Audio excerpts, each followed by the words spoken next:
This is the first episode of Battles at the Drive-In, and I'm your host, Judy Boy. Today we're talking about the movie Brats, 5 filmmakers who reshaped Hollywood in the 1970s and beyond. Francis Ford Coppola, George Lucas, Steven Spielberg, Martin Scorsese, and Brian De Palma. These weren't just directors, they were revolutionaries. They took the studio system by storm, bent genre to their will, and turned blockbuster filmmaking into art.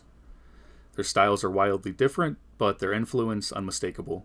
And joining me for this cinematic brawl is my very good friend, writer, and handsome devil, Ryan Smith, aka TheToon-Man. Hey, I'm Toon-Man, and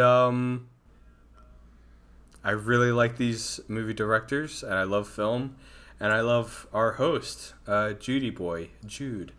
And to celebrate this special show, he doesn't even know about this. I have some good, authentic German beer. And I'm about to open it up right now. Oh! Nice. I hope the mic caught that. So, I wish I could share some with you, but I'm going to start drinking, my friend. Sounds good to me. I'd say normally we usually agree on topics or, points when it comes to movies at least, but because of our pre-podcast start conversation, I have a feeling this may go a little differently today. Yeah. All right, so you ready to hop into it and throw down? Oh, yeah, totally. All right, so here's how it's going to work. We've got 5 rounds. Round 1, who had the most influence on the others? Round 2, who had the highest ceiling? Round 3, longevity versus impact. Round 4, I'm going to give you my list, and round 5, you're going to give me yours. Let's dive in. All right. So, with that being said, the first question is who had the most influence on the others? And that question and this entire list sparked from me doing your podcast 2 weeks ago. And after the fact, I think it was after we stopped recording, you asked me if George Lucas was the weakest of the movie Brats. And I replied to you no, because, in my opinion, George Lucas is who had the most influence on the others, but I'll let you respond. That's such an interesting thing, because I feel like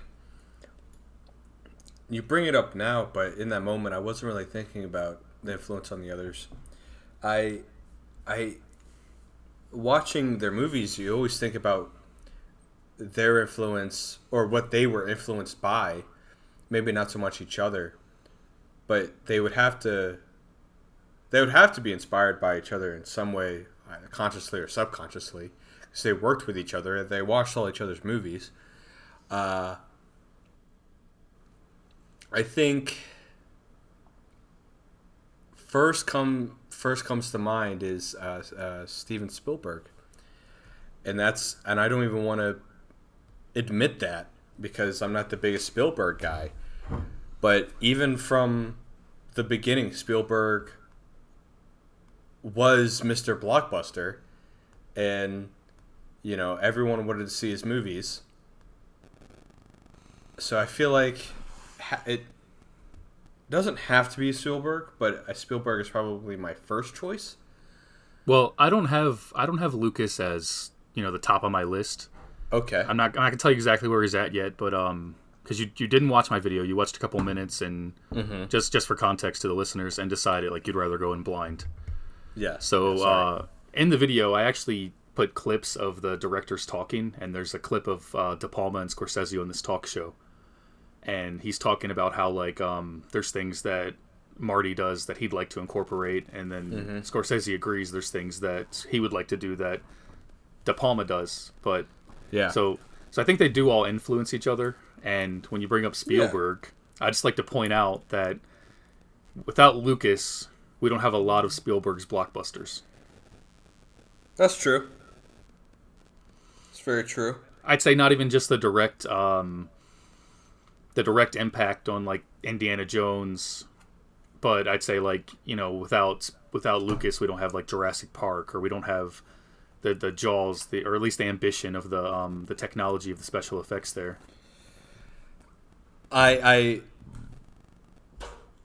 did burp. I'm very sorry. Excuse me. I'm inclined to agree to a point. But is that influence, or is that just direct help? At least with Lucas and Spielberg. I mean, we are just talking influence and not just overall talent. Not saying Lucas didn't have talent as a director. I'll be honest, I didn't watch American Graffiti. THX, his sci-fi movie right before Star Wars, I think. Always looked interesting. Yeah, I haven't seen it either. I mean, let's be entirely honest. I've only really watched his Star Wars from George Lucas. I will say American Graffiti is a great film, and if he kept directing and making stuff like that, I feel like he'd be higher on my list. Really? Yeah, actually, I just found out recently that Kubrick was a huge fan of American Graffiti.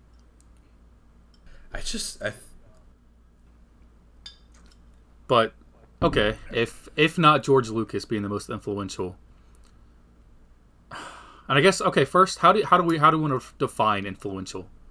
Because you just said like that's direct help, not really influential. So how are we going to define this? I mean, from what I understand, like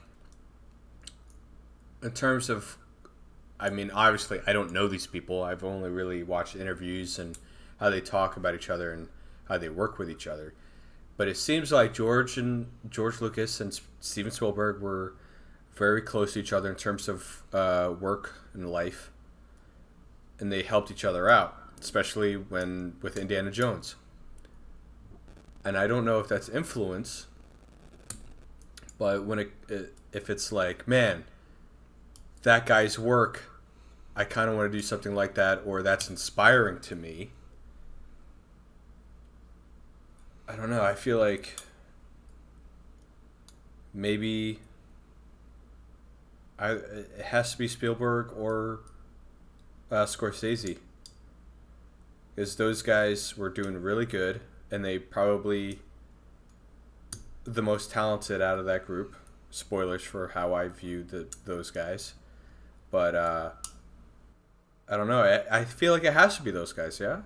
I mean, it's hard to disagree with you. I still have Lucas there, but I could make arguments for the other two. I can say, I think that, I don't know if this is controversial, but I can say I think the least influential would have to be De Palma. Yeah. If I can make that assessment, only because De Palma was so,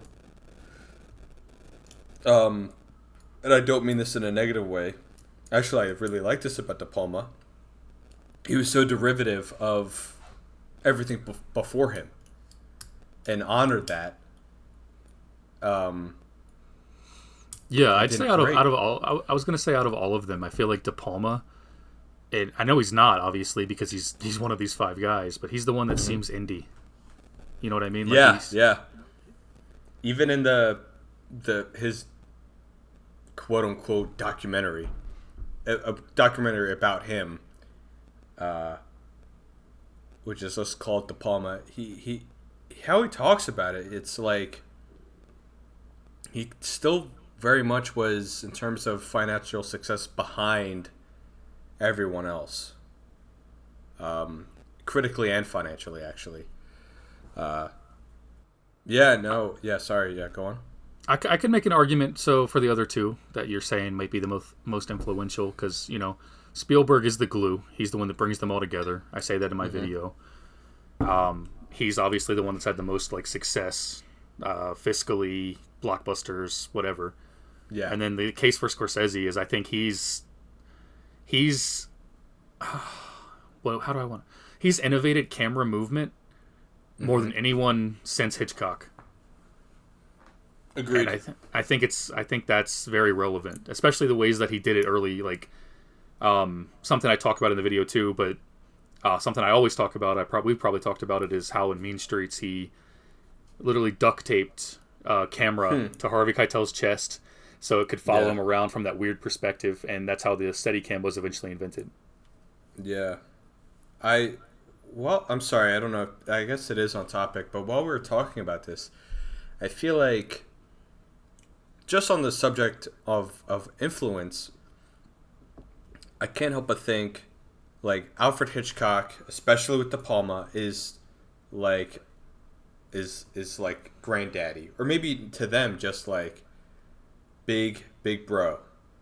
That's the guy we all aspire to, or maybe even directly, more accurately, Big Brother, not like a father figure, but Kubrick. Kubrick was older than them, more experienced than them, and I feel like those guys probably looked at like Kubrick like, wow, that guy, he might be the master. And you can even see that with how Spielberg talks about him, especially on the making of AI. However you feel about that movie, but I'll keep it to our five directors. I just wanted to make that point real quick. No, it's a very valid point. There's actually a clip of Spielberg where he's talking about how I guess this was like in the 90s. He was saying this. I don't even know when it was from, but how modern directors or modern film students are only referencing the films of the movie Brats, and by doing that, I think he calls it like a cheap copy, because those guys are referencing the filmmakers of the 50s and 40s, and the filmmakers of the 50s and 40s are referencing the filmmakers of the 20s, and how like when you're just looking at, because these guys, for people who love film, cinephiles, if you will, like the movie Brats, these five guys, they're godly.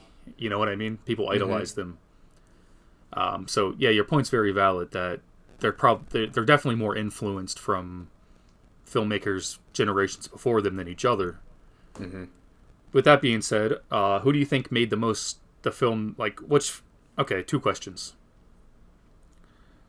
Who made the most influential film just on the public, and which of these five guys influenced future filmmakers the most?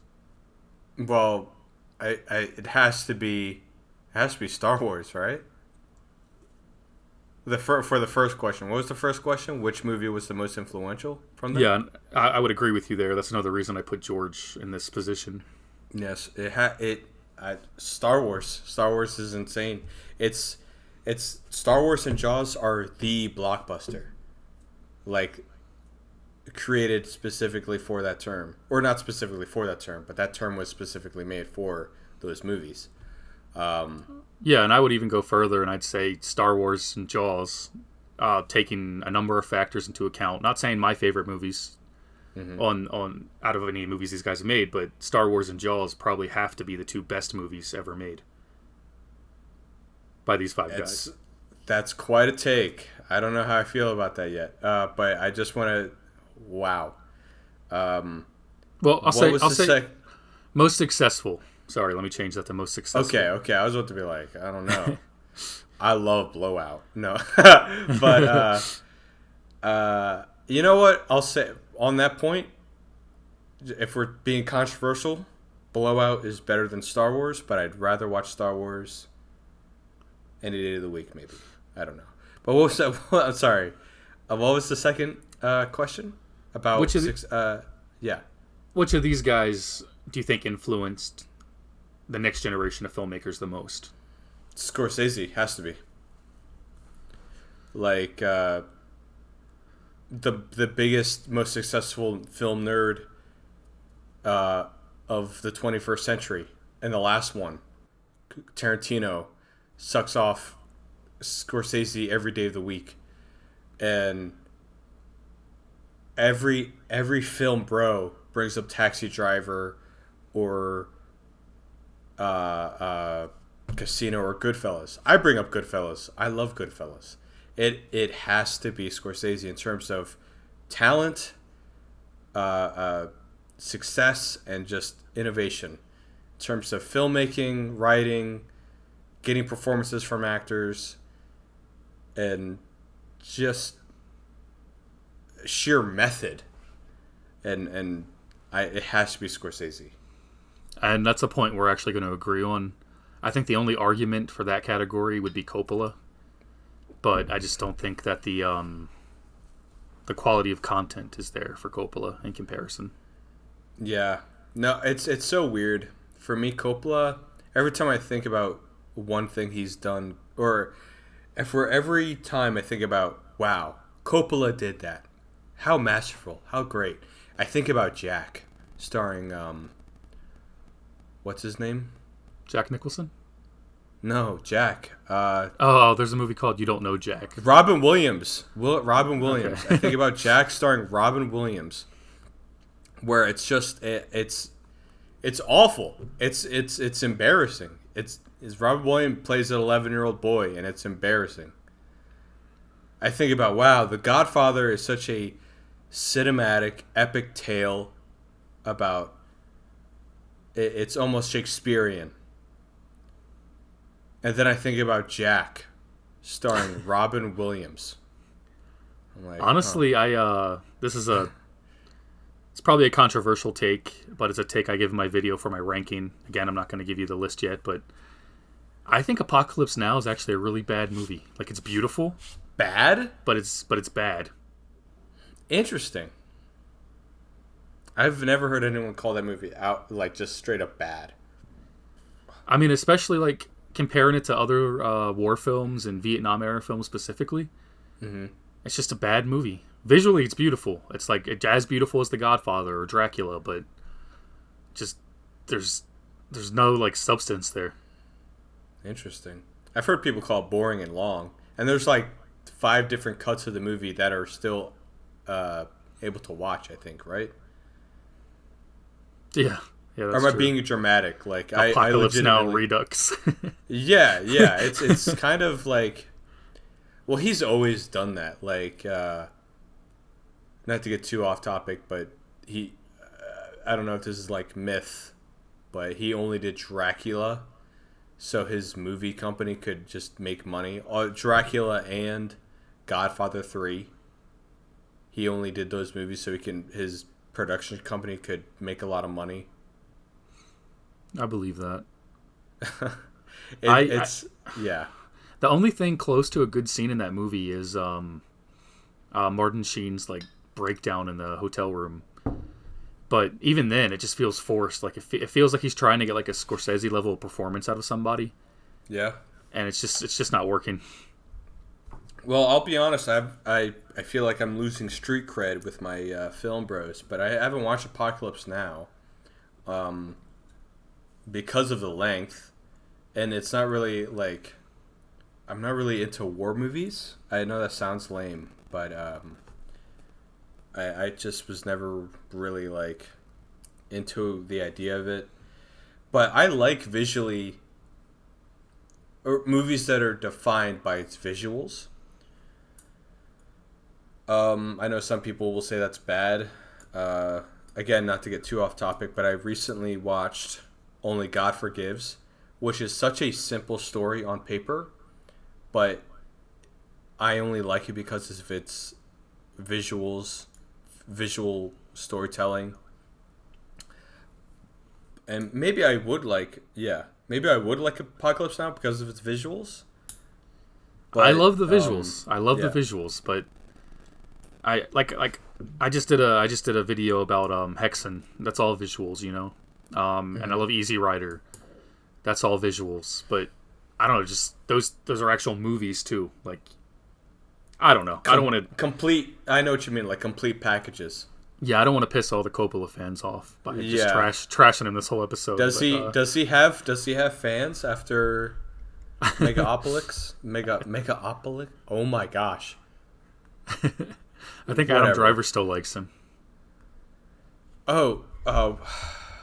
Shia LaBeouf was on a podcast, and he talks about Francis Ford Coppola. Oh, I saw it. Oh, my gosh. I saw clips. It was so funny to me. They were like, do you like the movie? He was just like, no, but I love Francis Ford Coppola. He was so fast with it. But, yeah, that's... I'm sorry. Back on track. With influence, it in terms of most influential movie, has to be Star Wars. And most influential director, or in terms of the generations to come to be influenced by, it has to be Scorsese, if that whole sentence made sense. Okay, I'm going Lucas and Scorsese for the second part. Okay. Before we hop to round 2, rapid fire, back and forth. I'm going to name the director, and I'm going to say what I think their most influential film is, and then you're going to say yours right after me. No debate, Okay. just go with it, all right? Okay. All right, De Palma, Blowout. Scarface, Coppola, The Godfather. The Godfather, Scorsese, Taxi Driver. Goodfellas, though I like Taxi Driver better. I love Goodfellas. It's one of my favorite movies, but yeah. Obviously, we don't have to answer with Lucas, but probably Star Wars. Yeah. No, THX. No. Star Wars. And then Spielberg. And this is why... E.T. Real quick. I love E.T. But real quick. This is why I don't have him as the most influential, because he doesn't have that one film that stands out. Like all those other guys, it was easy for us to answer, even if we said different things. But here it's like, which one stands out? They're all great, but which one stands out? I'd say Jaws, though. I want to say Jaws, but I said E.T. just because mainly because of that family element.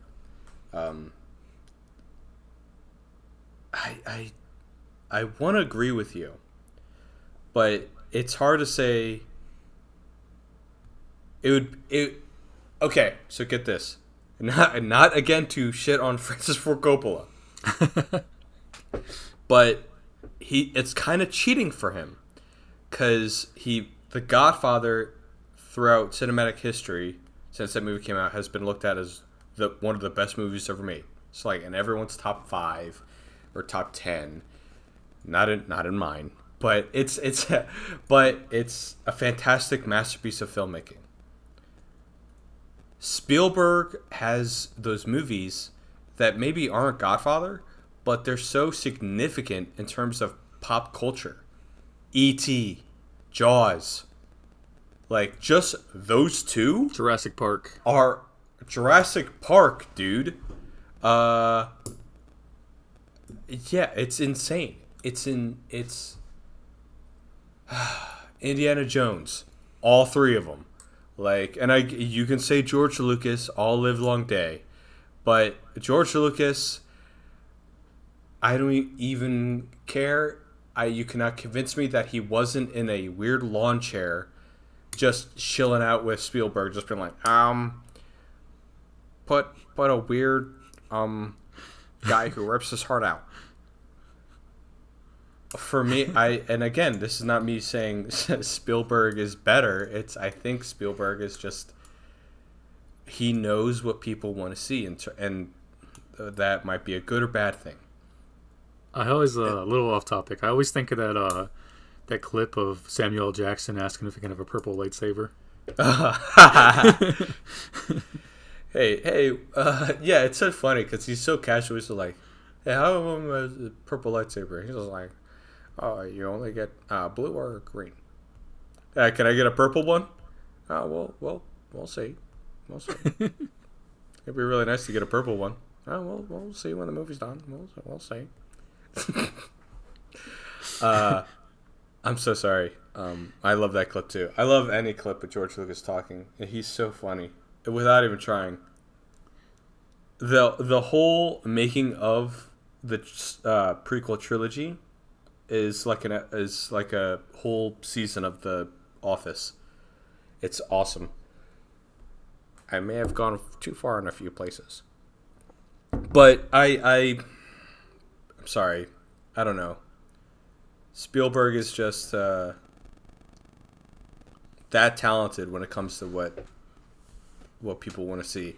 And just to defend myself even more, I don't think Spielberg is always right or the best. Okay. Yeah. I do have a hot take. What's that? Around Spielberg, but I'm kind of wanting to save it for later. So, with that, let's move to round 2. Okay. All right. Who had the highest ceiling? Oh man.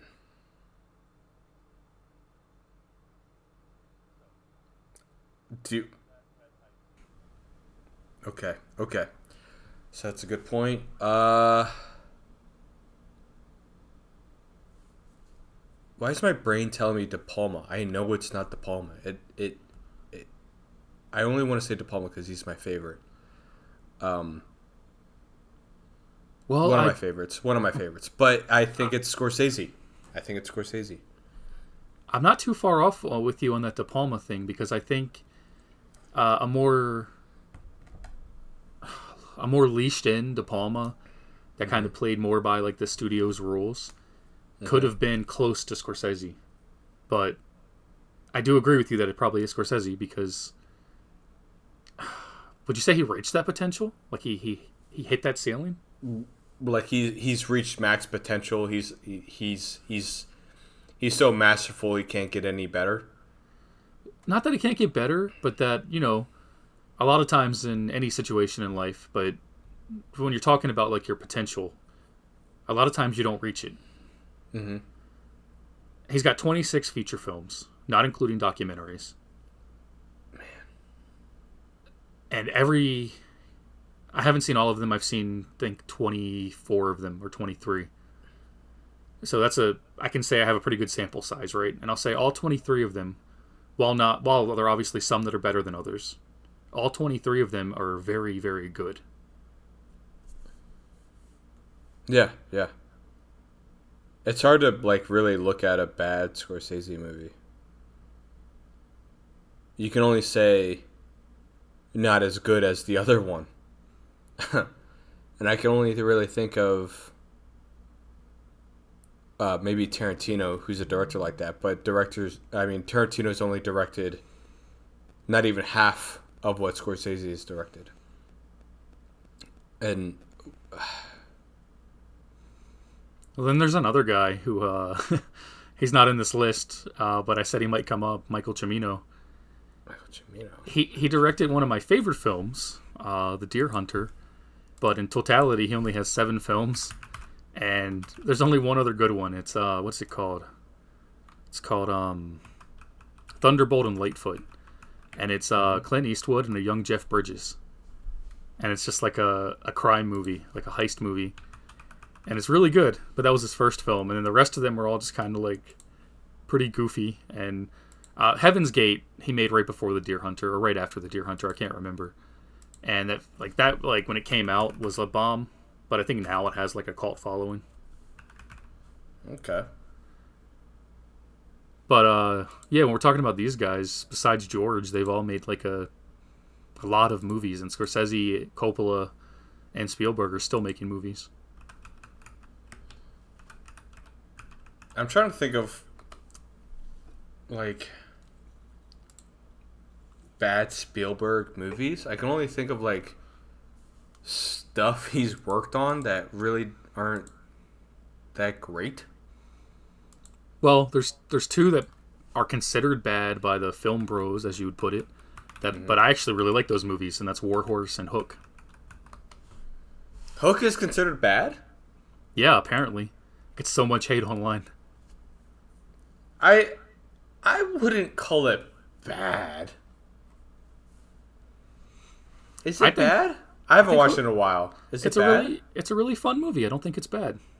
Yeah, it's maybe that's nostalgia, but that is true.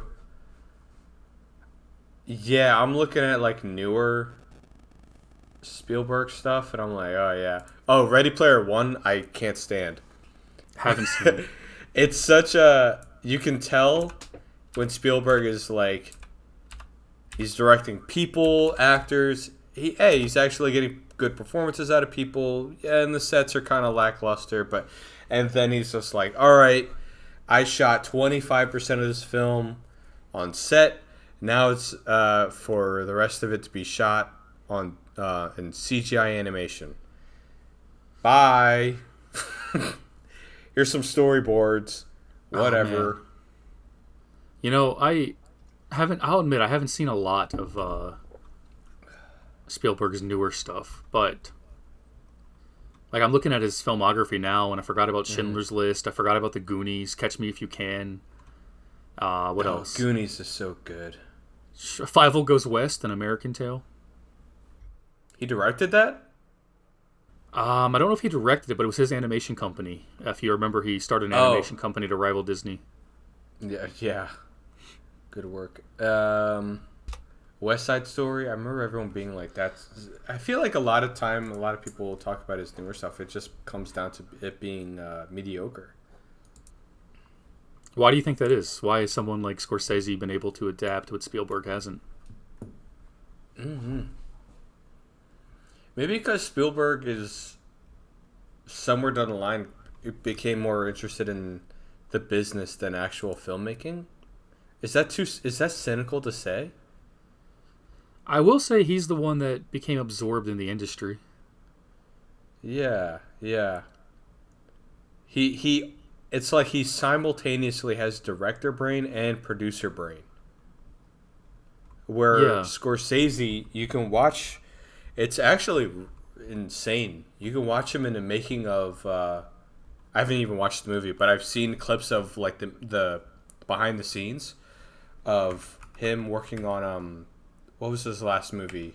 Killers of the Flower Moon. Yeah, he's active. He's like looking at stuff. He still has director brain, it looks like. Yeah, I'd say like the two polar opposites as far as approach on this list are De Palma and Spielberg. Mm-hmm. And I think they both kind of veered too far into what they were. And somehow Scorsese has stayed like this balanced, as George would say, he's found the balance in the force. But he stayed centered, like he's not pulled one way or the other too much. Yeah, no, what did George say? He'd be like, it has to be like poetry, like it rhymes. No, I like, what was it? The clip of him like looking at a formation of a tornado. That doesn't really apply to what we're talking about. It's just funny because Martin Scorsese, you watch like him behind the scenes of like a movie he did in the 80s and him like now, he'll be just, he's still the same, just it's older. The same. Yeah. It's so weird. Who do you think overachieved? Like, so if we're talking about who had the most potential and we're saying Scorsese, who do you think had the least potential? Obviously all of these guys had high potential, but you cut out there just for a second. You said who like peaked? I'm sorry? Well, okay, so I was saying we're talking about who had the highest potential, and we agreed it's Scorsese. Mm-hmm. But who do you think overachieved? Like, who had the lowest potential out of these five guys?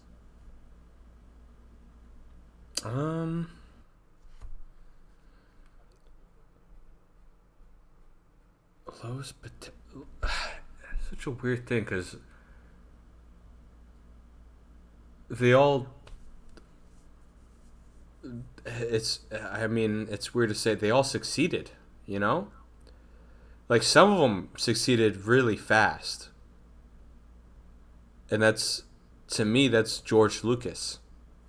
Like, I don't want to say he was just lucky and that's what happened to Star Wars. No, there's definitely talent with what he did with Star Wars. Obviously, he did Graffiti, American Graffiti, and THX. And that was him,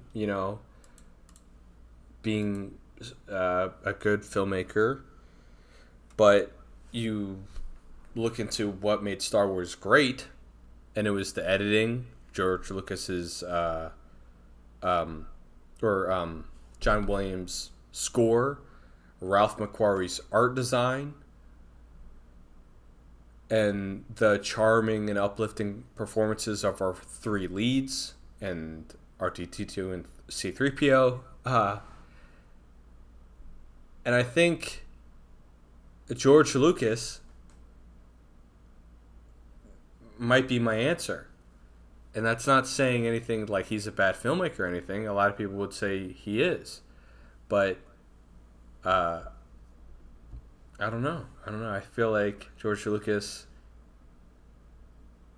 was lifted by a phenomenal team around him. At least with Star Wars. I've always been a prequel defender, and I'm not going to get too far into it now. I mean, everyone loves the prequels now.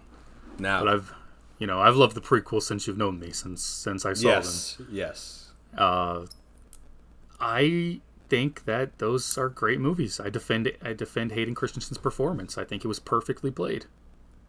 I'll defend the performances to a point. But if we're talking about him trying to capture great moments, it's very few and far between.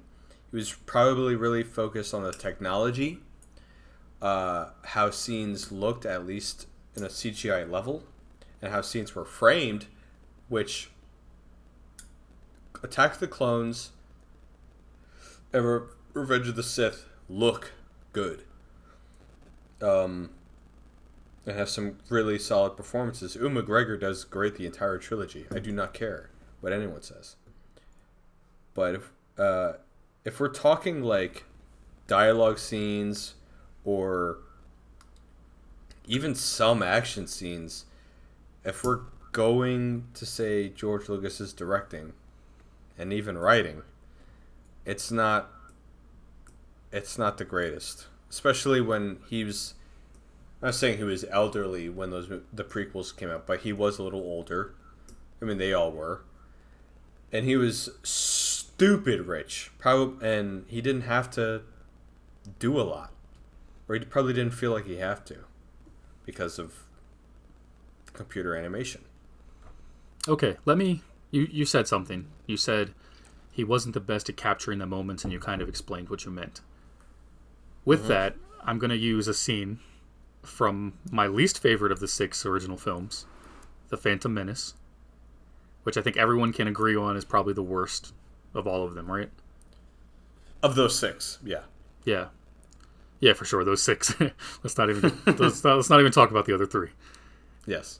That'll be another episode. But Yep, hell yeah. Of The Phantom Menace, the pod race. Tell me a more cinematic scene, or not a more cinematic scene, but tell me that doesn't hold up with any cinematic scene in film history.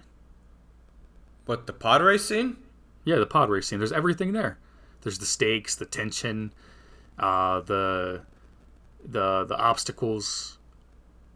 Like, there's a lot. There's so much on the line. I'd say there's more on the line in the pod race scene than there is in the Duel of the Fates later in the movie. Whoa. I don't want to devolve this to the Star Wars debate.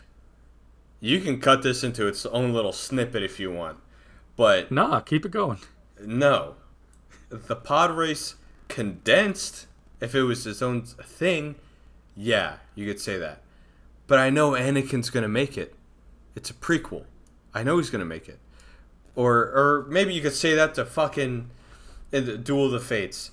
But Duel of the Fates is such an intense and emotional scene. It's a Padawan and Master in their last hurrah against their only Sith Lord that they've seen in 100 years. They don't even know what a Sith Lord even looks like. Qui-Gon probably knows better. Naboo is about to be liberated. If we're just talking about the lightsaber battle, it's choreographed great. The score is amazing. And say you've never watched Star Wars, you don't know what's going to happen to Qui-Gon Jinn.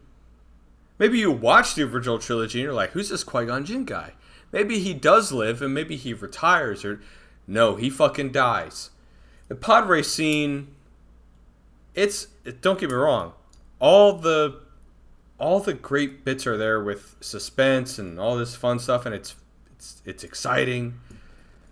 But at the end of the day, the guy's name is Anakin Skywalker. Okay, so he must make it out, and I don't know. I'm going to say Duel of the Fates is way more. Sorry. I want to point out what just happened. Huh. You just defended a moment in that guy's worst film, and you talked so passionately about it and how it made you feel. Oh, man. A real gotcha. No, that's a good point. And secondly, I'm not saying... We'll get off of this in a second, because this isn't a Phantom Menace podcast, but I'm not saying that we ever thought Anakin was going to die in the pod race. But all we know about it up to that point is that he fought in the Clone Wars with Obi-Wan, because we're told that in A New Hope. Mm-hmm. And that he turns to the dark side and becomes Darth Vader. That's all we know about Anakin at that point, right? Yeah. So, his life could have gone many different ways. Maybe he doesn't get off of Tatooine. Maybe he stays there for a while. Maybe he doesn't become a Jedi until he's older, or he's never a Jedi. Maybe he just fought alongside Obi-Wan as a soldier. You know what I mean? Yeah. Like, we don't know that at that point. So there's still a lot on the line in the pod race. I do agree that Duel of the Fates is better. I just wanted to kind of it's comparable. Get ya. I know what you mean. But I do what I want a giant asterisk with what just happened. We are both Star Wars fans. So I feel like that's a bit of of course they're gonna have a lot to talk about and think about. If it was two guys that were just like film buffs and didn't, I'm too good for Star Wars, they probably shit all over it, but I don't know. Yeah, just like we shit all over Coppola earlier. Yeah, that's true. But I mean, would there be so many Star Wars fans if the guy couldn't, create moments? Mm-hmm. All right, switching gears off of Star Wars, so it'll probably come back up again later. Yeah. Last hypothetical question for this section, for round 2. If you took one of the Brats and you dropped them into another country's cinema of the 70s, who would adapt the best? Or not even in the 70s, but in the Kurosawa era Japan, or French New Wave, or German Expressionism. Which filmmaker is the most adaptable if you put them in all those situations? So, I'm glad you asked. I feel like George Lucas had, I would say admired, some people would say rip off, because they like putting George Lucas into a negative light. But I feel like George Lucas would have loved just to make a samurai movie. Also, if you wanted to make a weird sci-fi movie in Japan, that could have worked too, in the same time frame with where Akira Kurosawa is making them, or not sci-fi movies, but that era of Japanese cinema. De Palma, it probably wouldn't be too far off in the 70s, but if he was making any movies in a different culture, it would be Italian giallo films, because so many of his movies are kind of horror, kind of mysteries, something's going on. It would have to be Italian giallo. That's a very good point. Yeah, for sure. And what else was there? German Expressionism? Now you have me thinking about De Palma doing Love and Black Lace. Oh yeah. Trying to think what German Expressionism. I'd say that I have to either be Coppola or Lucas. I was thinking the same thing. Or no. Coppola and Scorsese, actually. Really? Maybe more Coppola. I'm gonna go ahead and say I think there's only two guys on the list that wouldn't adapt to whatever era they were in, and I think that is De Palma and Spielberg. Mm-hmm. I think they were perfect for their time, and the two of the greatest filmmakers ever. But I can't see them you put De Palma in the perfect spot for him. That era of Italian horror, or not even horror, but mystery, whatever. Yeah. I can't think of where Spielberg would do that well in. Maybe Kurosawa era Japan, just because those were blockbusters. Yeah. Were they? As much as I like Japanese film, I don't really know much about Japanese film history. I don't think in the... Oh, sorry. I was going to say, I don't think in the aspect of the fiscal success, I don't think they were making that much money, but I think that they were presented as big events. Yeah. No, the only real big piece of Japanese cinema history, whatever you want to call it, I'm aware of is it was Akira Kurosawa. I want to say his name was Ishiro Honda, director of Godzilla, and a third director. They were basically the Japanese Brats, and they were all kind of like influenced with each other and hung out and stuff, which is so interesting because it's like Ishiro Honda is, I feel like, sometimes looked at as the giant monster movie guy or the weird pop science fiction director, but I don't know, Godzilla to me, the first one, Gojira, if you want to call it by its original title, if you want to be pretentious, this is so important to me. But a lot of people will look at that movie. I'm sorry, I'm going off about Godzilla. I just want to say, if I sound weird, it's because of this German beer that's kicking my ass. You're fine. It's fine to go off. I just want this to be casual conversation, you know? Yeah. I don't know. What was I saying? Ishiro Honda. Godzilla. Yeah, Godzilla to me is a very important film, and I think should be appreciated more. I love Godzilla. Godzilla. What's your favorite Godzilla, real quick? Shin Godzilla. Close second, the original Godzilla. Okay. Shin Godzilla is also my favorite. My second favorite is Godzilla vs. Mechagodzilla 3. That's good. Everyone loves -1 right now. Even like worldwide, even in North America, it's like -1 is like really good. So like it is really good. It was really good. It's kind of just shocking that like that one blew up, but not Shin Godzilla. But I can't understand why. Which of these guys would you like to see direct to Godzilla, and which one wouldn't you? Oh, depends on what kind of Godzilla. Like, there's the weird political, generational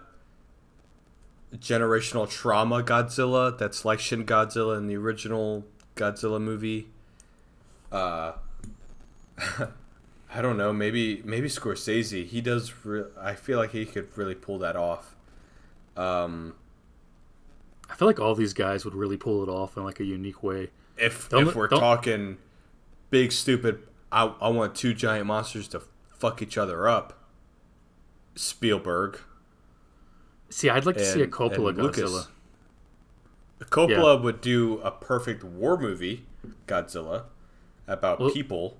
Just imagine, see, I was thinking the opposite. I was thinking, just imagine like the beautiful cinematography he gets, and it's just this fever dream of Godzilla just destroying shit the whole time. It's borderline, just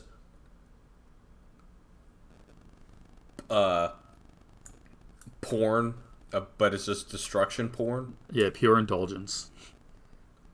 I think that would actually be really cool. I mean, it's kind of cartoonish how inspired, like Kong Skull Island is hilariously like, hey, you guys ever see Apocalypse Now? We just took that shot, but we added King Kong in it. That movie, unironically, is awesome and hilarious, and I love it so much. I don't even. Let's get back on track. I'm so sorry. Yeah. So round 3 was supposed to be longevity versus impact. I think we've already kind of covered that. So, yeah. I mean, anything you want to say on that, or do you just want me to get to round 4, revealing my personal ranking? Well, I'm gonna say longevity. It has to be a Scorsese. Yeah, 100%. Impact has to be. Maybe if you think about it longer than 2 seconds, because at first I was going to be like, oh, Impact has to be Spielberg and longevity has to be Scorsese. And I was just like, wait a fucking minute. No. Maybe then with it's specifically Impact that is kind of where it's like, maybe it could be someone else. I wouldn't say De Palma. Maybe Coppola. I feel like, but to me, Coppola has the cheat code because of Godfather 1 and 2. I'd say Impact is still Scorsese. Like, So this is the difference for me, because the first question was influence. This is the difference between impact and influence for me. George's influence was on the film industry and what filmmakers did. Yes, Star Wars is wildly popular, maybe the most popular franchise of all time. But I'm not talking about popularity. I'm talking about like just what he did for filmmakers, for cinema behind the scenes. That's why I say George is the most influential. Scorsese, obviously, the longevity. But I'm also going to give him the impact because of what he's doing for cinema. Like curating the Criterion Collection right now. All the documentaries he's done. The fact that he's still making movies at his age. Yeah, so you think... So, longevity and impact at Scorsese. Like, he's 2 for 2. Yeah, I'd say so. Okay.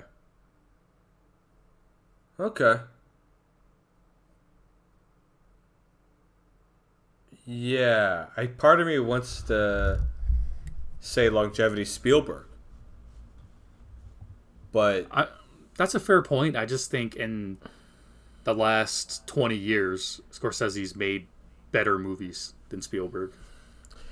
With that being said, in terms of like looking at their body of work, apparently looking at Letterboxd, like I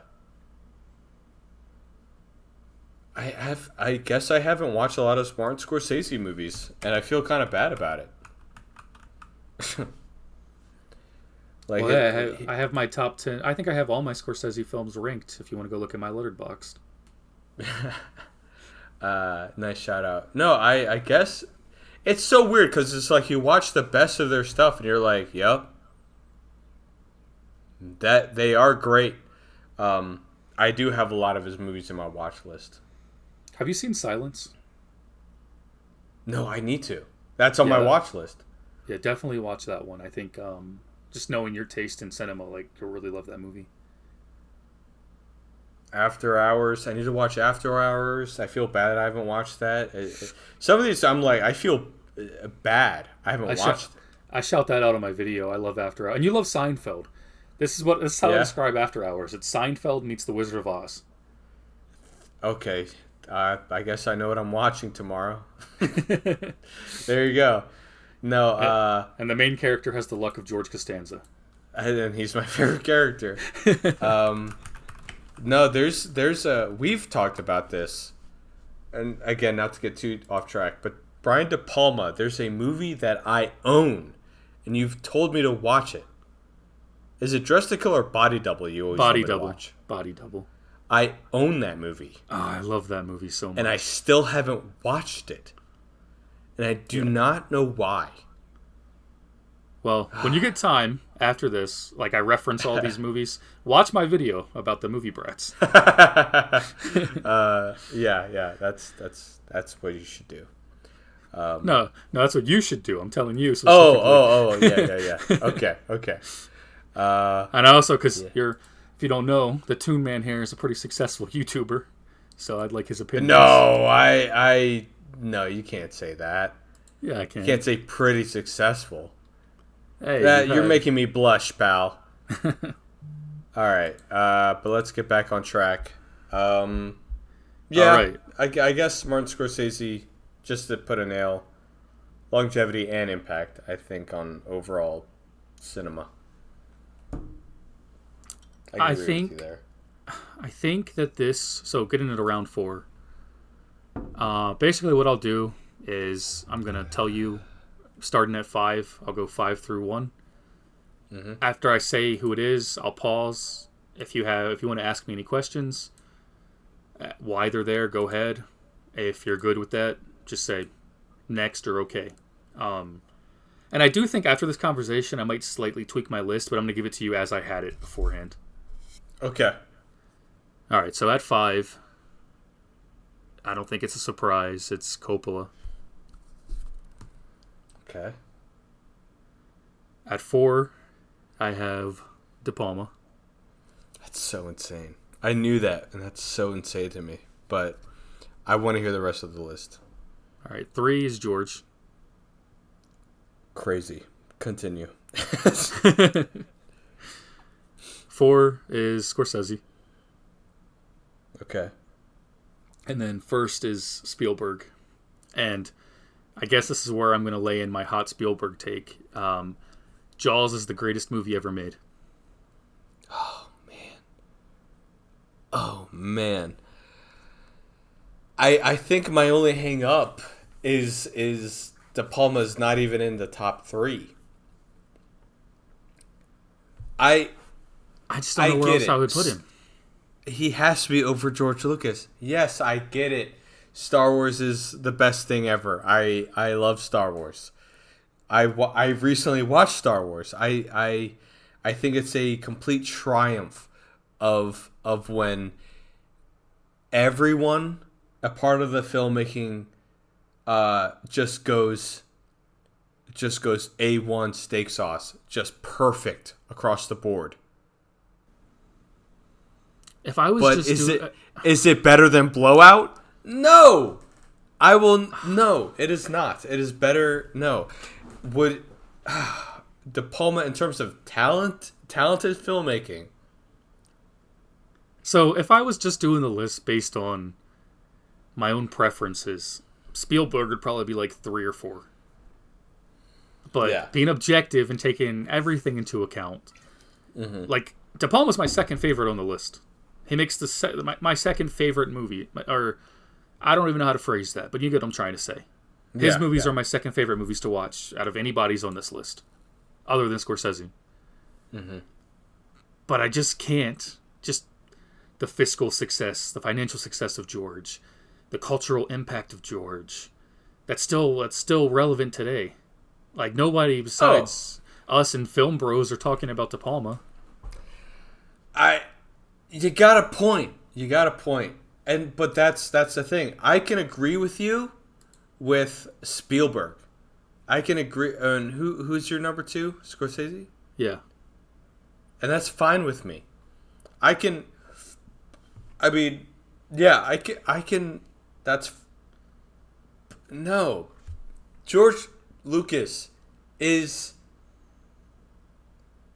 to me, a curator of talent and he has an eye for like good ideas or what we should do and what we shouldn't do in terms of making an epic story, if that makes sense.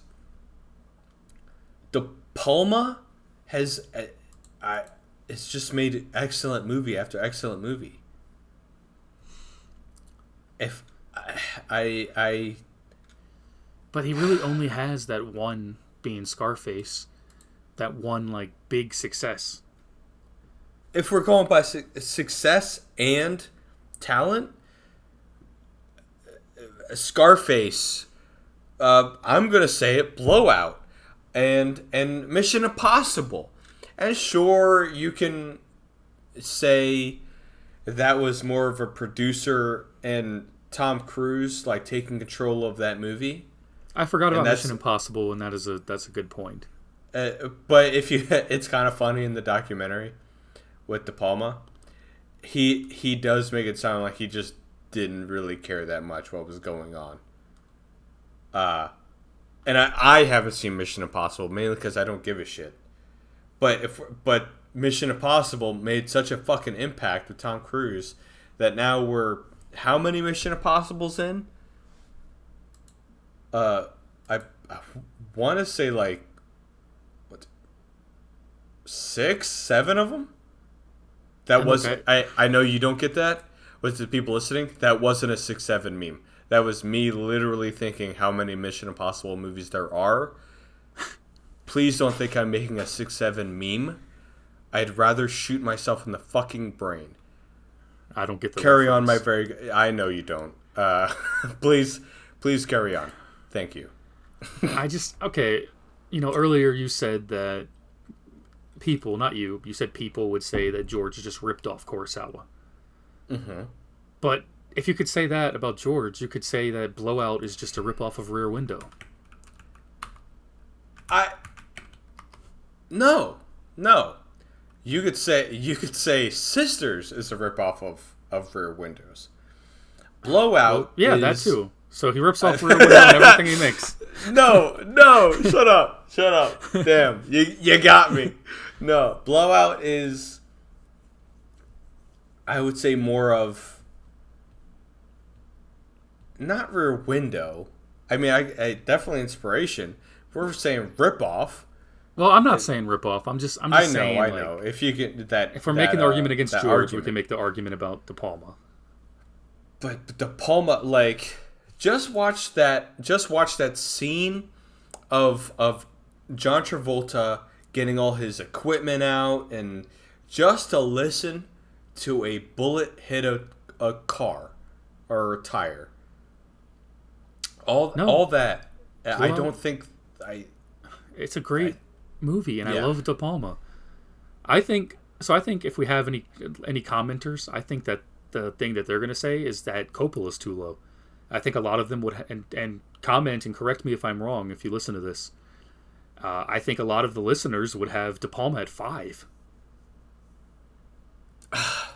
I mean, yeah, listeners, yeah, but they're stupid. No, I'm just kidding. I'm not gonna that's me being a little drunk.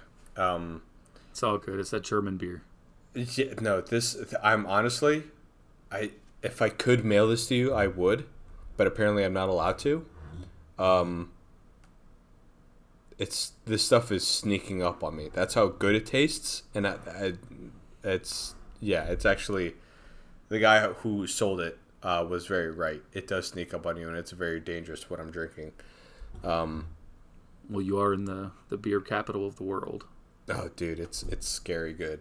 But no, you're right. Probably a lot of people would put De Palma last, or maybe even George Lucas last, and just say Francis Ford Coppola because of Apocalypse Now and Godfather. And I think that is, I know I keep repeating myself, but Godfather is so good that it's such a cheat code for him. Godfather is a perfect movie. Yeah, and it's so, like, I could say all live long day how De Palma is a master of suspense and all this stuff. But then you could just say, but Godfather 1 and 2. And I just have to be like, yeah, you are correct. Those are perfect movies. And I think that there's... And successful. We could talk about these guys' greatest movies, all 5 of them. Mm-hmm. And I think that there's 2 movies that stand alone. It's Godfather and Jaws as perfect movies.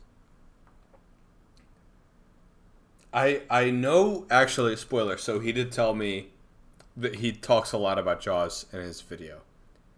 Actually, to a point where it's just like, I might have talked about Jaws a little too much in my video. I think I did. Which, nothing wrong with that. I think that's actually kind of fun to watch in videos when you're thinking you're watching one thing and it's kind of something else. Or not something else, but it gets elaborated on. Well, from my handsome, successful YouTuber friend, I appreciate it. But, where was I going with this? Jaws, tell me why you think Jaws is a perfect movie. If you don't want to, and just tell people to watch the video and just have your point, but just to me. I will. I'm going to tell you. And it's going to... Okay. Sorry for anyone who watched the video, because I'm just going to repeat a lot of the same stuff. Okay. But, okay, so in Jaws, Spielberg takes the best qualities of the other 4 guys and masterfully meshes it all together. He uses the innovation of Lucas, the beautiful cinematography of Coppola, the suspense and storytelling of De Palma, and just like the raw, authentic like world building of Scorsese. All of that is in Jaws. Plus, you have an amazing cast, amazing performances. Like the shark is so, and it still looks good. Like you could say, okay, it doesn't look like a real shark, but it still looks good. It does. He didn't have to go back and update Jabba the Hutt like George Lucas did. He didn't have to update the shark. The shark still looks amazing. Has one of the best monologues in cinema history. I don't know how you can make a more perfect movie than Jaws. And it's a blockbuster. It's a financial success. It also has Richard Dreyfuss in it. Exactly, and that whole that whole trio of him, Roy Scheider, and Robert Shaw. They hated each other on set, but it created such a chemistry. Like that's why the movie feels so raw and so good, because these guys don't like each other in real life. So in the movie, the characters, it just seems like, okay, I wouldn't really hang out with this guy if I didn't have to go kill this massive shark that was eating the townspeople. Yeah. I agree with all great points, but I'll be honest, I haven't watched Jaws in like forever. But those monologues and those performances have stuck with me. Scared the shit out of me as a kid. Even when it was on TV and like cleaned up. It's a great movie, and there's so much innovation in there too, like the the shots from underwater, like the POV shots coming up, and man, like even the opening scene where it's like the skinny dipper and she's swimming because her boyfriend passes out on the beach because he's too drunk. Yeah, like that whole scene, that could be a whole short film. Yeah, dude. To talk about my own personal experience with Jaws. That I watched that as a kid. It was on TV, and like they clean up movies, even though I don't even think that might be back then. Was that when they still had or beginning to use rated R and PG and all that stuff? I'm not sure when they started that. Well, that's besides the point. I'm sorry, but I get you what you're saying. Yeah. That terrified me. I was scared shitless. I was just like, oh my god, she's dead. And I was petrified. And I watched it a little bit after that. I was a kid, but probably when I was a teenager. But it was still tense. I was still ugh, jeez. This is a kind of a personal story. I never got into the ocean until 2 years ago when I went to Hilton Head with Molly for vacation. And she finally got me to go into the water with her. And that's because of Jaws. Is that because of Jaws? Yes, because I was afraid of sharks. Oh, man. That's so interesting. And I feel, it's crazy? You're probably, along with you're not one in a million. You're probably along with 5,000 other people that will not get into a body of water because of Jaws. And you're probably, that's the impact that Jaws has. And I think that's a good point. I kind of, not saying I proved your point, but I'm seeing your point. I mean, my point's subjective. It's obviously opinionated. Oh, yeah. And the cinema snobs, they're going to listen to this and they're going to say, "Oh, he likes Jaws. He should like Mulholland Drive. That's the greatest film ever made." That is the greatest movie ever made. It's a great movie, but I just don't see it as the greatest movie ever made. It is the greatest movie. I don't even fully get Mulholland Drive, but it is the greatest movie ever made. I don't care, and it's not even my favorite David Lynch movie. I've only seen two David Lynch movies. I've seen Mulholland Drive and I've seen Elephant Man. Interesting. My favorite David Lynch movie is Twin Peaks Firewalk with Me. That movie is the only other movie that makes me emotionally weep. Just because of it. Oh, man, the movie's phenomenal.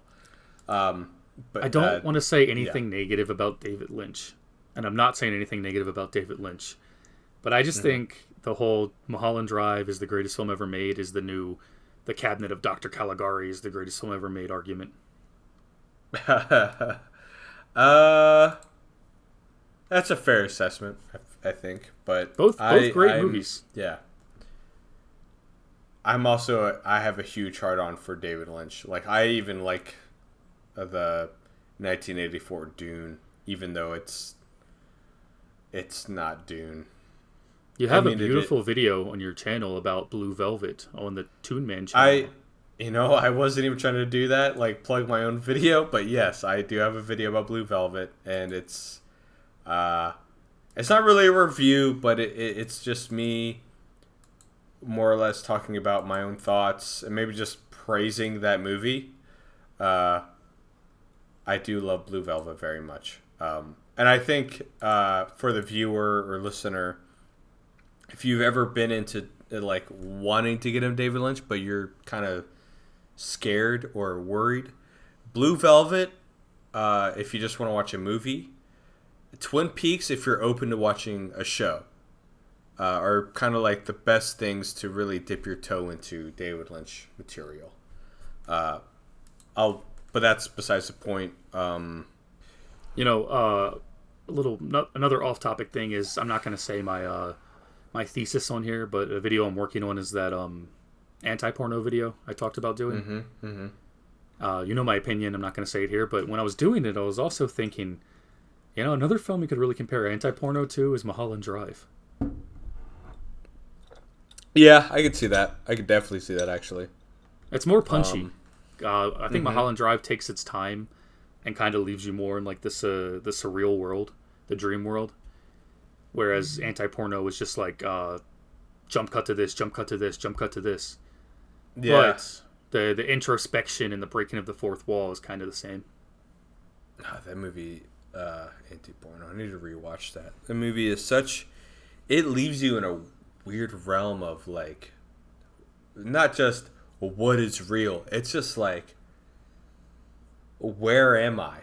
Am I... The reality is so warped that I don't know what's going on. And it might be because of this person's sexual trauma and doesn't know how to fucking deal with it. And oh man. Shion Sono is the greatest movie maker of all time. Is that how you say his name? Is this Shion Sono? I always said Sion. I mean, that's Scion is like a Western word, but I've heard it pronounced so many ways. Because so I feel like I know a little Japanese, and I feel like in Japanese it's very just like syllable based, so that's why I thought Scion. Scion, that probably makes sense. Yeah, I'll double check later, but we probably sound really American. Stupid right now. Yeah. Yeah, no, we do. And you know what? Keep this in. I do not care. I will. Because we're people. We're human. Yeah, we're human people, and it doesn't matter because I think he's the greatest filmmaker of all time. Mainly because of Love Exposure. The greatest of all time.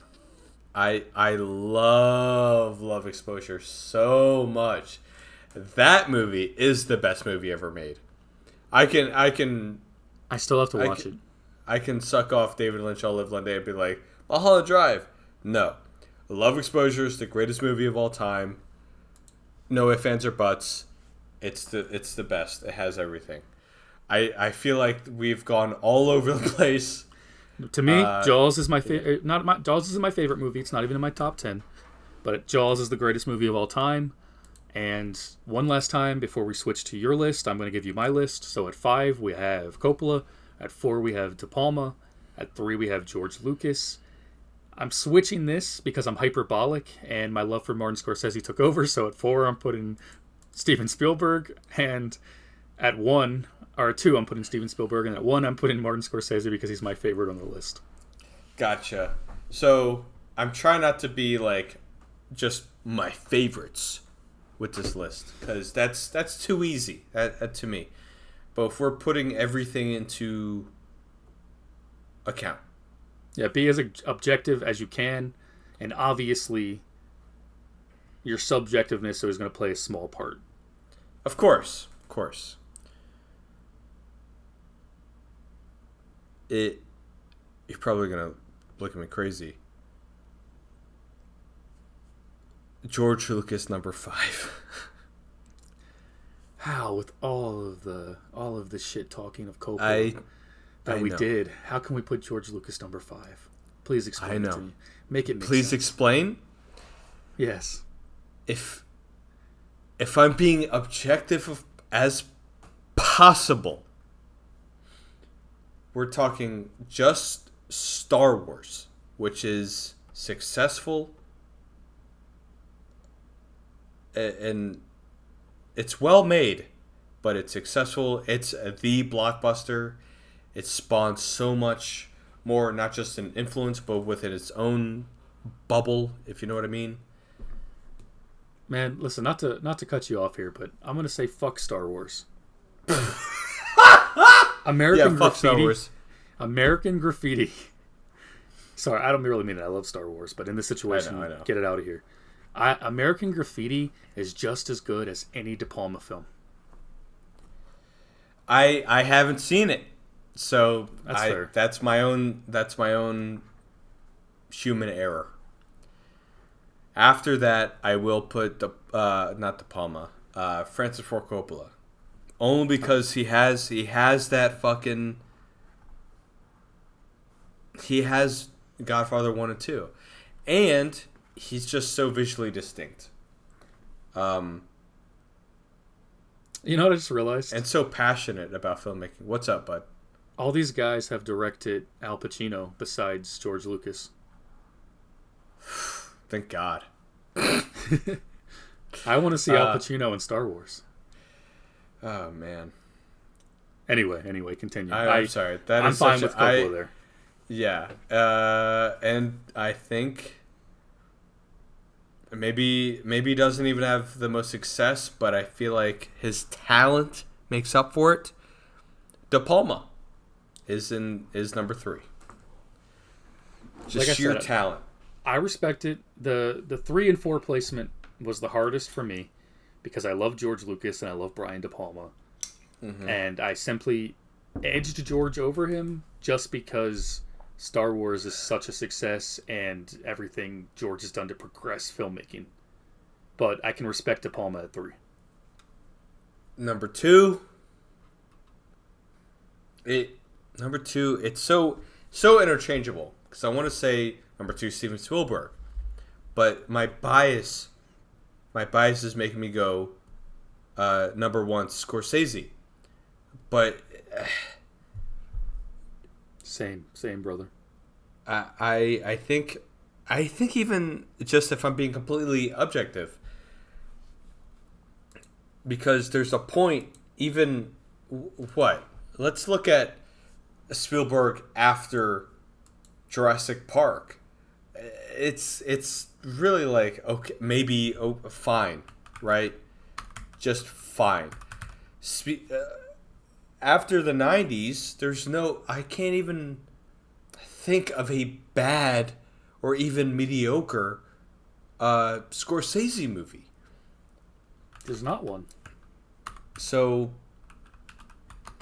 for me, it has to be Steven Spielberg number 2, and Scorsese number 1. So I think that's my list. Well, we slightly disagree about the bottom of the list. The bottom, yeah, the bottom we might disagree on completely. But top 3, I think we're pretty lined up. You know what's crazy? I just opened up Letterboxd on the front page. Someone wrote an essay called "Blood in the Water," and I believe it's comparing Jaws to some new dumbass movie with a shark in it. Well, I just wanted to say that. I guess that goes to show Jaws' influence still today. And I'm going to throw out some names now that are not the 5 Brats, but also great filmmakers of the era. You got Hal Ashby, Michael Cimino, John Cassavetes. Oh my God, John Cassavetes is so good. Sidney Lumet, also so good. Another director who's directed Al Pacino several times. George Romero's probably... Yeah, he's in that category. John Carpenter. Yeah. You know, Terrence can I Malick. shout out? Yeah, go ahead. Yeah. I just want to shout out one...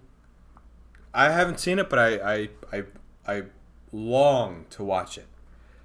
In Martin, which is a George Romero vampire movie. It's called Martin?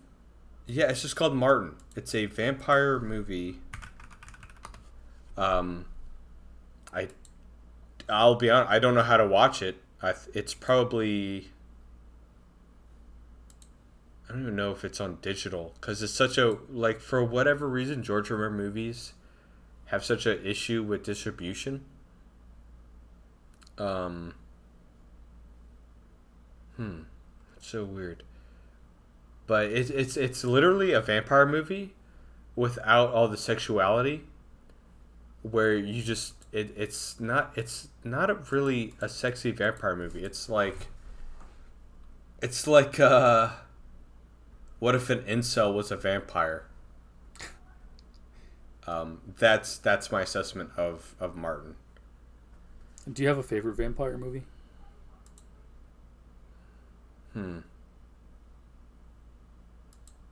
Mine is Let the Right One In. Oh, that's a great fucking choice. The Swedish version. No, of course. I guess the latest Nosferatu is pretty fucking great. I haven't seen it, and I love Robert Eggers. I think Robert Eggers is the greatest filmmaker of our generation. I want to agree with you. Only in the moment. If I think about it long enough, I might come up with a different name. But yeah. But if we're back to shouting out other directors, I just two really, and that's we already talked about him. David Lynch. I think David Lynch is just amazing. He might be one of my favorites. I don't think he's technically that era, but I would have shouted him out. Is he not technically that era? Maybe a little bit after. Yeah, I think he's after. Okay, that's fair. I think I was about to mention another director a little bit after that era, and that's John Waters. I've never seen a John Waters film, and I know that's crazy because I'm from. I don't want to dox us, but we're both from Maryland. We need to at least watch one John Waters movie. Yeah, I know. I have his book I've been reading. Hugh, have you seen Crybaby? No. With Johnny Depp? No. Serial Mom? No, none of them. I've never seen a John Waters movie. Wow. Actually, I have a friend who was in a John Waters movie. He's friends with John Waters. You know, I would be impressed, but we're also from Maryland, so that's not that impressive. You could bump into someone. I'm just fucking with you, but yeah. I didn't mean it to sound impressive. I'm gonna cut that part out so it doesn't sound that way. No, that's me fucking with you. I think that's actually a fun bit to keep in if you want to. But I got to shout out Dennis Hopper too. I think he's that time period. Dennis Hopper, the actor? Actor and director, yeah. He directed? He directed Easy Rider. Oh, shit. I didn't know. And he's... Oh, Texas Chainsaw Massacre 3? Or is it 2? Whichever one Dennis Hopper's in. He's so good in that movie. Did he direct it? Oh, No. Tobe Hooper. Yeah. Tobe Hooper, you silly Billy. No, I didn't say he directed that one. I said he acts in that movie. Oh, okay. I was about to say, dude. I was like, oh, buddy. No, director. Yeah, he directed quite a bit, actually. Yeah, Dennis Hopper's the man. Yeah. King Koopa. If I had to give a non-Brat the most like influential or best, I'd probably say either Sidney Lumet or John Carpenter probably had the most impact from that era. John Carpenter is kind of like that guy. And he doesn't give a fuck. It's so funny. He still doesn't give... I don't think he ever cared about, like, status. Which is so funny to me. You know, I mentioned this in my video too, but you know Sidney Lumet was supposed to direct Scarface? Sidney... He did Lumet, like Lumet. He did like Serpico, Dog Day Afternoon, The Wiz, 12 Angry Men. Yeah. But that's kind of weird. He was supposed to direct a Scarface because of his relationship with Pacino. But that's kind of weird. he hated Oliver Stone's script so much. And then they brought on Palma. Yeah. Yeah. Yeah, I don't know. I love 12 Angry Men. It'd be a way different movie. Like the pacing. No, totally. The way the story's told.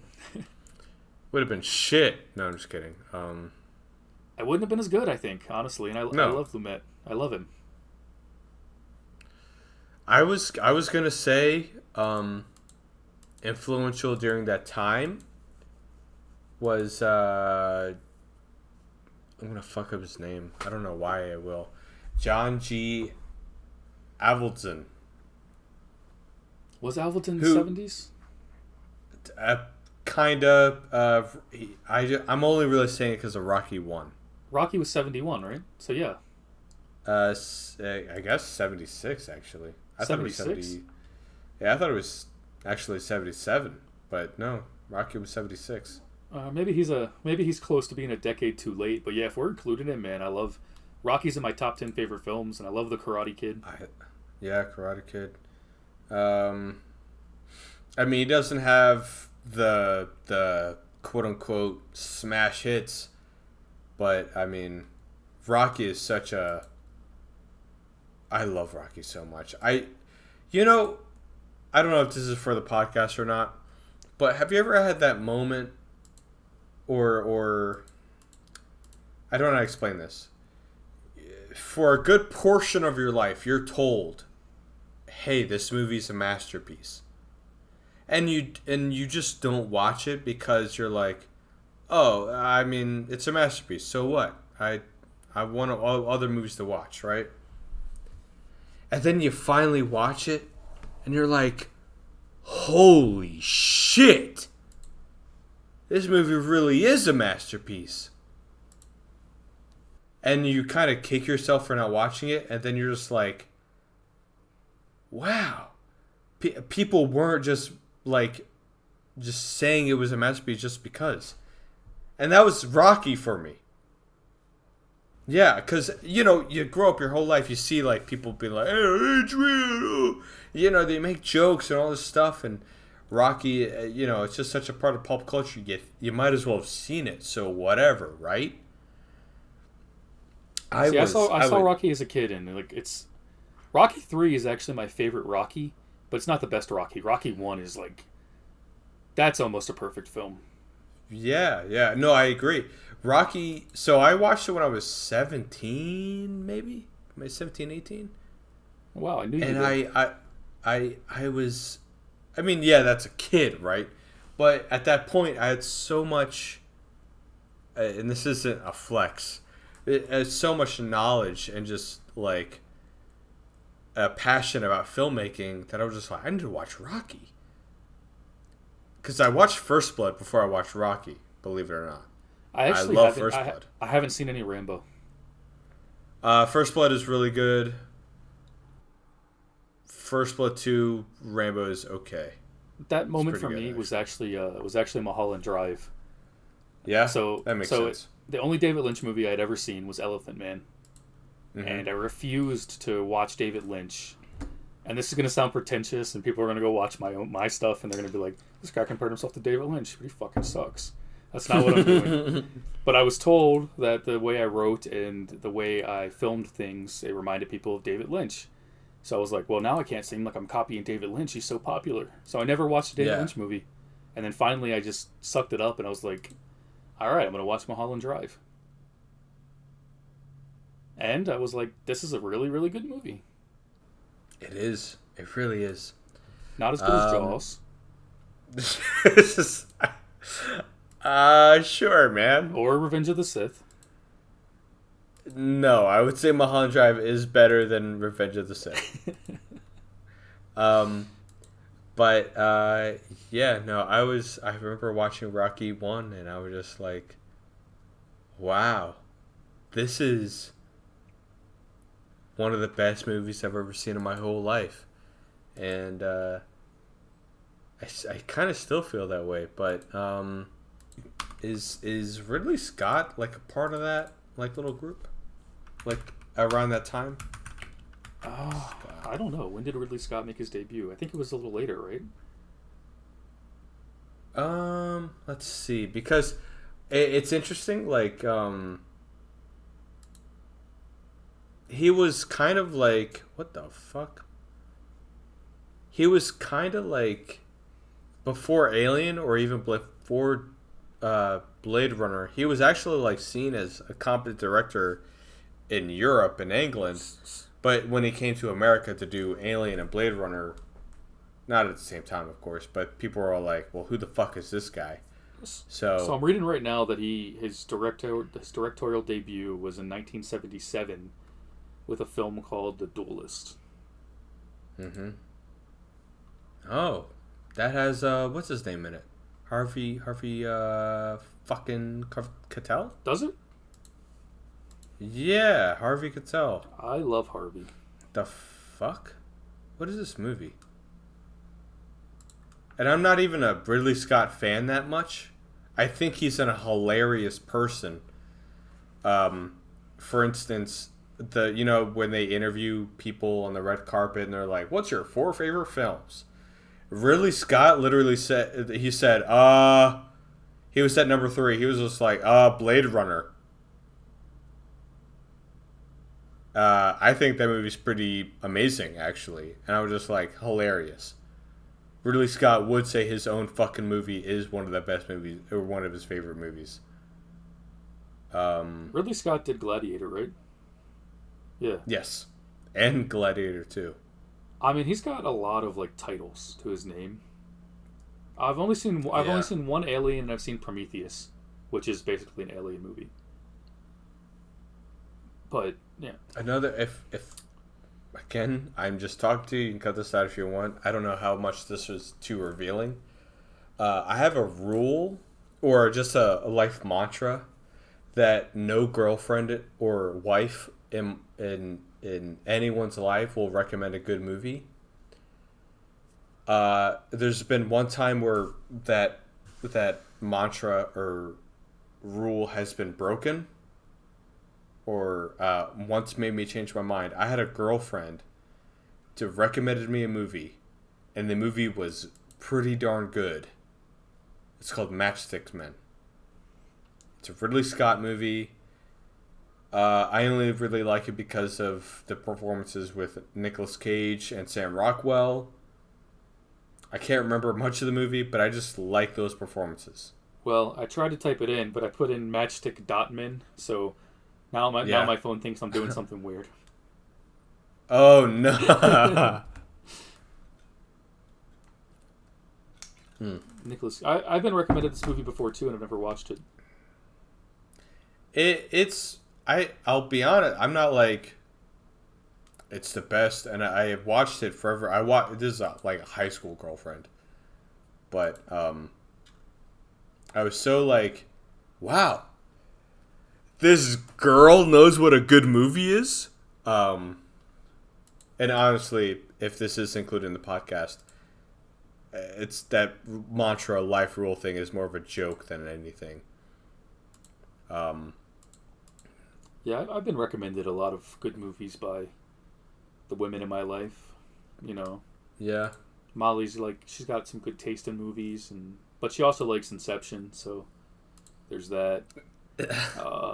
My mom recommends good movies. Your mom recommends good movies. I remember your mom recommended. My mom has really good taste in movies. She recommended. That's probably where. Sorry. What'd she do? She recommended Heavy Metal to me, and I had no idea what I was going into. Oh yeah. I had no idea what I was going into. That movie's like a fucking trip. Yeah, no, my mom. It's funny. I see like memes where it's just like, my dad showed me these movies. My mom. I'm like, dude, my dad. You want a story, dude? Here's some lore about my parents. So the same weekend Titanic came out. I don't want to be a liar or make my parents out to be liars, but I believe Titanic came out the same weekend as Jackie Brown. Or maybe they were just playing at the same time around where my parents were at. Okay. My mom said, I want to go see Jackie Brown. and my dad was like, "We're not watching that. We're watching Titanic." And I'm like, "Bro, come on. That's lame." But when they got to the movie theater, all the tickets were sold out at Titanic. And my mom was like, "Well, we can go see Jackie Brown." And apparently my dad was like, "This movie sucks. I want to go see Titanic. Who cares about Jackie Brown?" Which is, in retrospect, insane take. I think that I have Jackie Brown rated a lot higher on like my Tarantino ranking, but I love Jackie Brown. It's such a good movie. But Titanic's also great. Favorite too. Tarantino. So, I mean, you couldn't go. They could. Yeah. Your parents on that date couldn't go wrong with whatever they saw. Yeah, no, exactly. I think Titanic is one of those, like, just perfect blockbuster movies. Close to perfect, at least. But Jackie Brown, I think, is very, very good. But before we derail too much... we've derailed. Back to the point, the movie Brats have inspired generations of film watchers, film enthusiasts, filmmakers. They've inspired us personally. I think we both touched on that a little bit. Not as much as we probably should have, since it was a podcast about the movie Brats and ranking them. Probably talked a little too much about Godzilla and Star Wars. But, any closing thoughts on your end? No matter what ranking they are, I will speak for you. We both believe all 5 of these filmmakers are amazingly talented and should be recognized for their work, no matter our opinions or even your opinions. They've done something amazing, not just with their lives, but in cinema history, pop culture, and just touch so many people in a good, meaningful way. Whether it's Body Double or Blowout or Star Wars and Jaws, they've all had meaningful bodies of work, and they should all be recognized. And I feel like they have been. And I feel like everyone should go watch at least one. You probably already have without even knowing it. But you should definitely watch all bodies of work of these filmmakers. Yeah, and I don't want to seem like that guy who just shits on everything new, but a lot of times the movies we get in theaters or the movies that have big budgets or big releases, they just feel dead to me. They don't have a soul. They're all kind of this they're all cookie cutter, right? There's a yeah. What's the word? They have a set structure, the Save the Cat beat sheet. They all follow it, right? Or maybe not, but you know what I mean. Like, it's all just beats. They all hit the same beats. If you watch any film of the 5 guys we just talked about, you're not going to find that in a single piece of their work. Yeah. Because back then they were making the biggest, most financially successful movies, but at the same time they all had like a unique voice and a unique soul. I know that we both we said some negative things about Coppola, but I want to just say, like, that was all in just jest. I have massive respect for Francis Ford Coppola. Oh yeah. And we're blessed to have the body of work that he gave us. Agreed. I will say Megalopolis was my second favorite movie-going experience of 2024.